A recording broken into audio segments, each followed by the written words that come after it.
Elvia Carrillo Puerto fue una lideresa feminista que luchó por los derechos políticos de la mujer, consagrando su vida en lograr el sufragio femenino, pero también por el control de la natalidad, la libertad sexual o el divorcio, entre otros asuntos.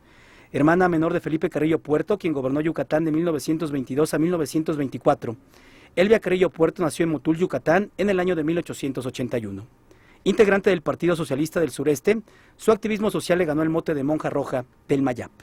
Ella luchó por el reconocimiento de las mujeres, por el tema del derecho al voto, que era en ese momento una lucha muy importante. Elvia Carrillo Puerto, su vida la dedicó a esta lucha. Cualquiera pudiera asociarla al apellido de su hermano, pero ella tiene los suficientes méritos que tiene que ver con estos derechos por los que tanto hemos luchado, que nacemos con ellos, pero México se ha tardado en el reconocimiento que tenemos. En 1910, cuando tenía 32 años de edad, Elvia Carrillo Puerto participó en la rebelión de Valladolid, originada por el plan Celcop, que llamó al pueblo yucateco a levantarse en armas contra la tiranía del porfiriato enequenero, encabezado por el Legario Molina y el gobernador de Yucatán, Enrique Muñoz Arístegui. Sofocada dicha insurrección, se unió posteriormente al movimiento antireeleccionista nacional, actuando en su tierra en favor de la revolución maderista. Desde esos años realizó una intensa campaña en favor de los derechos políticos de la mujer, fundando en 1912 la primera organización femenina de campesinas en México. En esta lucha por reconocer los derechos civiles y políticos de las mujeres, el derecho a votar y el derecho a ser votadas, pero no solamente. Quiero destacar que entre los asuntos importantes que ella influyó en estos espacios de reflexión y de toma de decisiones por parte de un grupo importantísimo de mujeres emblemáticas de esa época, también estuvo el que se reconociera que a las mujeres que trabajan y realizan el mismo trabajo que los hombres ganaran igual. De 1915 a 1918, siguió organizando grupos feministas y participó activamente en la fundación del Partido Socialista Obrero de Yucatán, que más tarde sería el Partido Socialista del Sureste.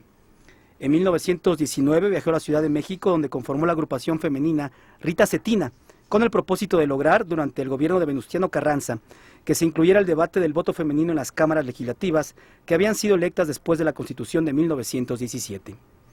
En noviembre de 1923, de regreso en su tierra natal, fue una de las primeras mujeres mexicanas electas diputadas, junto con Beatriz Peniche de Ponce y Raquel Cip Cicero.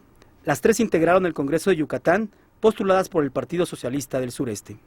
Tras el asesinato de su hermano Felipe Carrillo Puerto por los militares que se ostentaban como de la Huertistas en enero de 1924, se mantuvo como diputada durante un tiempo hasta que las amenazas de muerte de sus adversarios en Yucatán la hicieron salir hacia la Ciudad de México, en donde fue protegida primero por el presidente Álvaro Obregón y después por su sucesor Plutarco Elías Calles. En Yucatán hay un matriarcado, ahí las mujeres competimos en temas políticos, pero Elvia en ese momento pues no solamente le costó el cargo, siendo diputada recibe amenazas de muerte, es hermana de Felipe Carrillo Puerto, y recibe amenazas de muerte y ella huye hacia la Ciudad de México para buscar protección. De ahí que promueve aún más la participación femenina en la política, y la verdad que es un orgullo no solo para los yucatecos, para todos los mexicanos. En 1925, Elvia Carrillo Puerto regresó a su estado para asistir al Congreso Feminista efectuado en Mérida, después del cual envió una carta a la Cámara de Diputados Federal que buscaba convertirse en iniciativa legislativa, en la que sostenía los principios de la igualdad de género y en la que solicitaba la reforma al artículo 34 constitucional para aprobar el voto femenino. Su punto de vista no fue atendido tampoco entonces. Para 1947, en la presidencia de Miguel Alemán Valdés, se dio una apertura aprobándose en México el derecho del voto de la mujer para el caso de las elecciones municipales. Elvia Carrillo Puerto redujo a partir de esa época su activismo social.